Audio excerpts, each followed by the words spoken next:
네, 앞서 얘기를 들으신 것처럼 부채 한도와 관련된 부분들이 이제 해소가 되면서 향후 2년 동안 이 걱정은 안 해도 된다라는 얘기가 나오니까 이제 시장에서는 FOMC 다시 금리로 시선을 돌리고 있는 그런 상황입니다. 자, 그런 가운데 이제 금리 동결에 대한 가능성, 연준에 대해서 여러 가지 힌트들이 나오는데요. 이 부분을 김영일 전문가와 나눠보도록 하겠습니다. 자, 전문가님 안녕하십니까? 네, 반갑습니다. 김영희 전문가입니다. 네, 오늘은 또 함께 웹캠으로 또 함께 하시는데요. 이제 세 가지 플로우로 나눠보도록 하겠습니다. 자, 첫 번째, 급부상한 금리 동결에 대한 가능성. 6월 FOMC 전에 주요 일정은 어떤 게 있고, 또 두 번째로는 연준에서 위원들이 하는 말들, 여기에 다 힌트가 있습니다. 하나씩 다 좀 해석을 해보고요. FOMC 전에 투자 전략을 들어가 보겠습니다. 자, 첫 번째 내용부터 부탁드리겠습니다. 네, 일단 오늘은 본격적으로 6월 시장을 시작하기 전에 잠시 6월장을 맛보고 가는 하루가 아닐까 생각이 됩니다. 내일 또 쉬는 날이기 때문에 아무래도 오늘 같은 경우에는 연휴 전날에 매수세가 강할 수는 없겠죠. 지금 현재 이 미국장이 상당히 조금 강세를 보였음에도 불구하고 우리 시장은 생각보다는 강세를 보여주지는 않는 것 같아요.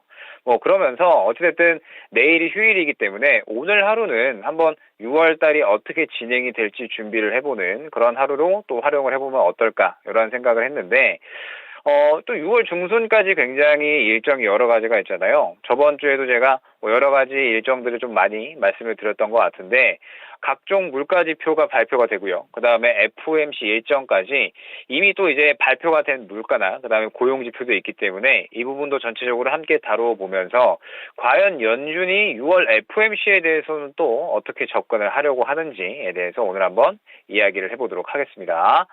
자, 잠깐 지금 이미지를 보게 되시면 현재 패드워치 이미지죠.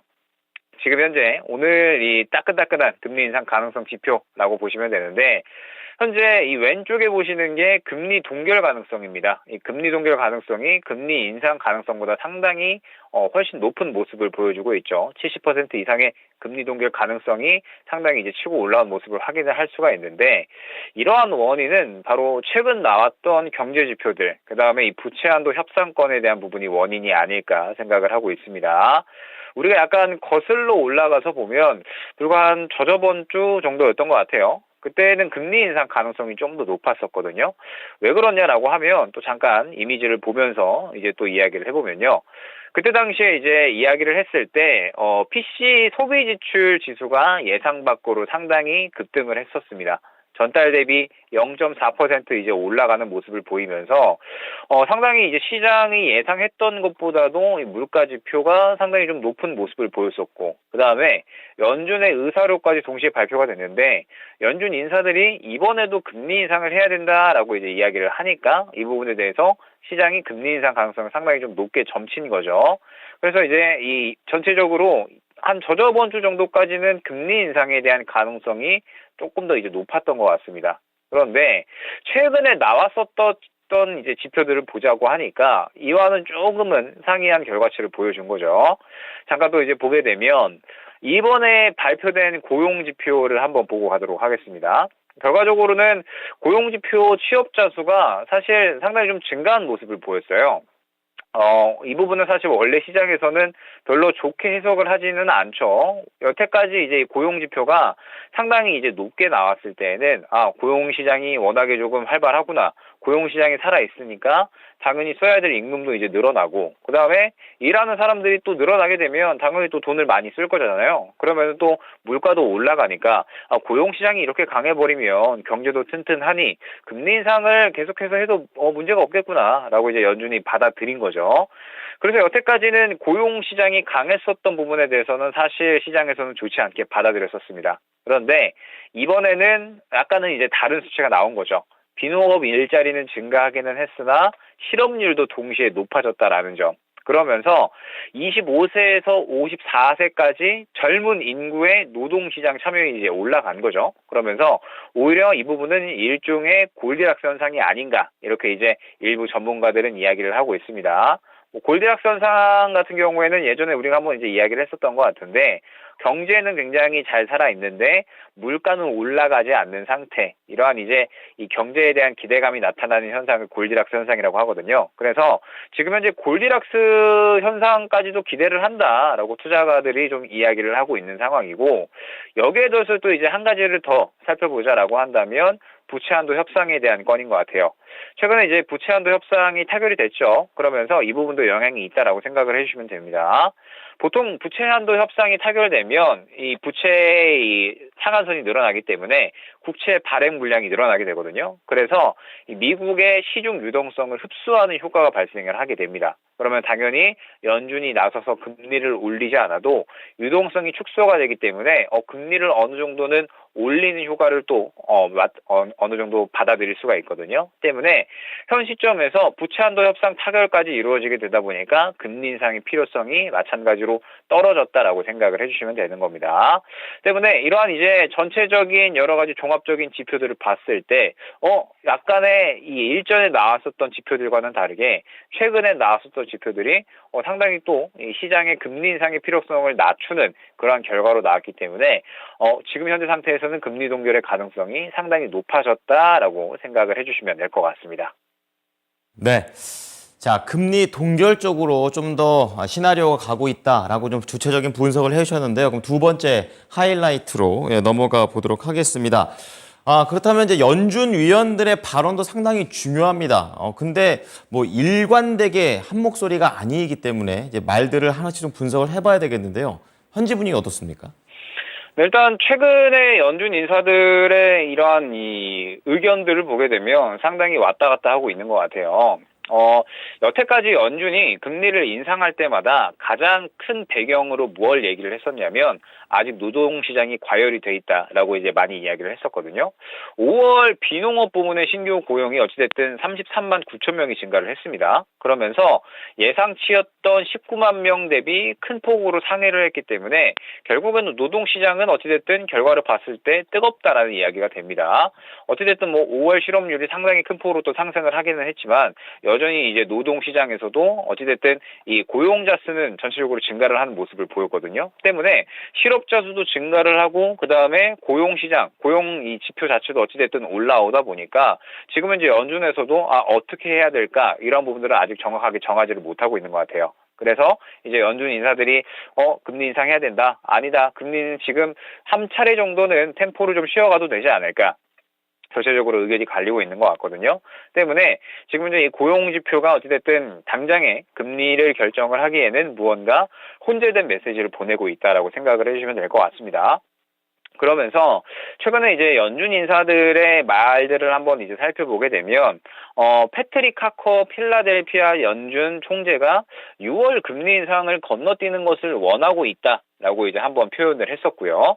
당장 이제 이번 달은 건너뛰자라는 거죠. 그 다음에 뭐 7월 달에 FOMC에서 이제 어떻게 하든 이번 달은 건너뛰자 이러한 이제 이야기를 또 하고 있는 거고 그 다음에 또 이제 차기 연준 부의장에 필립 제퍼슨이라고 하는 이제 연준 이사가 있습니다. 그런데 지금 이 필립 제퍼슨 연준 의사가 6월 달 마찬가지로 기준금리를 동결할 가능성에 대해서 어느 정도 또 이제 무게를 실었다라고 생각을 해주시면 될 것 같아요. 그러면서 최근에 이제 이러한 부분들에 대해서 배경이 되는 또 지표가 무엇이냐라고 하면 미국의 지금 현재 GDI가 작년 4분기에 마이너스 3.3%, 그 다음에 올해 1분기에는 마이너스 2.3%로 계속 역성장을 하고 있거든요. 그러다 보니까 지금 현재 여전히 경기 침체에 대한 부분들은 수치상으로 나타나고 있다라는 거죠. 그래서 어찌됐든 지금 현재 고용 지표가 올라오고 있기는 한데 경기 침체에 대한 부분들은 또 체감이 되고 있기 때문에 지금 현재 상태에서 금리를 어찌됐든 이번 달은 동결을 하고 가야 되지 않겠느냐라고 이제 이야기를 하고 있는 겁니다. 그렇기 때문에 최근에 이 연준 인사들의 이 일부 어느 정도 투표권을 가지고 있고 그 다음에 영향력이 있는 인사들이 이번 달에는 그래도 어느 정도는 이제 금리를 동결하고 가자 이러한 이제 이야기를 하고 있죠. 물론 반대로 금리 인상을 이번에 아예 더 확실하게 해서 물가를 확실하게 좀 잡고 가자.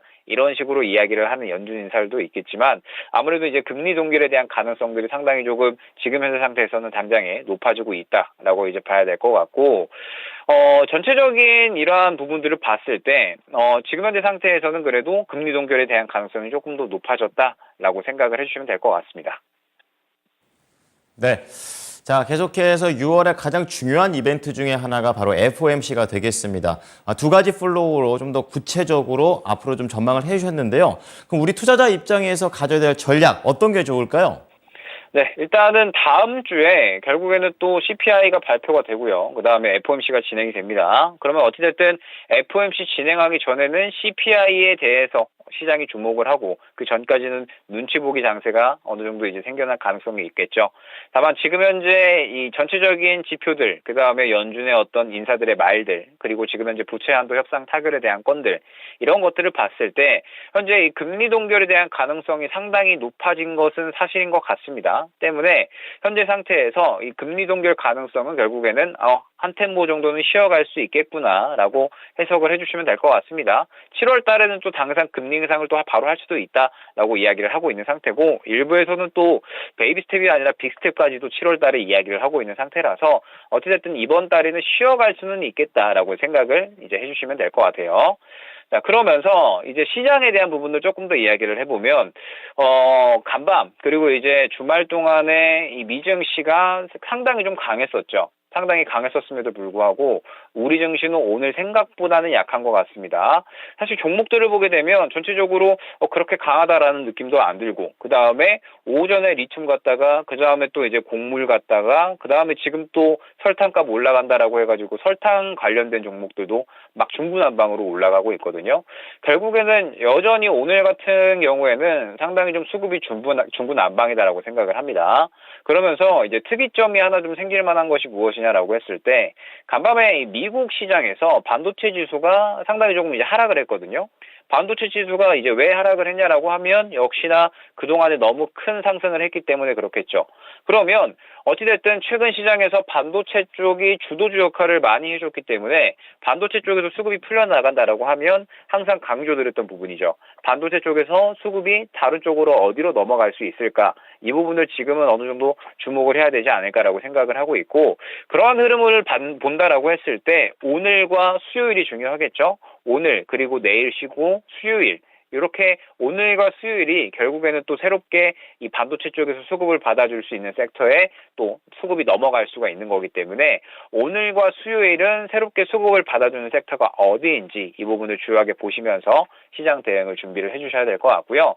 그러면서 말씀드렸듯이 다음 주 CPI 발표되고요. 그 다음에 또 FOMC까지 이제 예정이 되어 있기 때문에 결국에는 FOMC 정도는 지나가야 시장의 방향성이 또 확실하게 나오지 않을까. FOMC 지나가게 되면 또 시장이 그렇게 나쁜 악재 혹은 이제 큰 영향을 끼칠 만한 이슈는 없게 되거든요. 그러면서 지금 현재 금리 동결에 대한 가능성이 높아지고 있기 때문에 금리 동결이 이루어진다라고 하면 뭐 이 부분은 시장에 결코 나쁘지는 않겠죠. 호재로 작용할 확률이 높고, 그러면은 유동성이 또 다시 확보가 되면서 우리가 활발하게 매매를 할 수 있는 그러한 환경이 만들어질 수가 있기 때문에 일단 다음 주 FOMC까지는 한번 잘 준비를 해보자 안내를 드리도록 하겠습니다. 네. 자, 이럴 때 놀지 않고 잘 준비하는 기간으로 삼아 보겠습니다. 오늘 말씀 감사합니다. 네, 감사합니다. 네. 자, 오늘은 시장 얘기 자세하게 들어봤습니다. 김영일 전문가였습니다.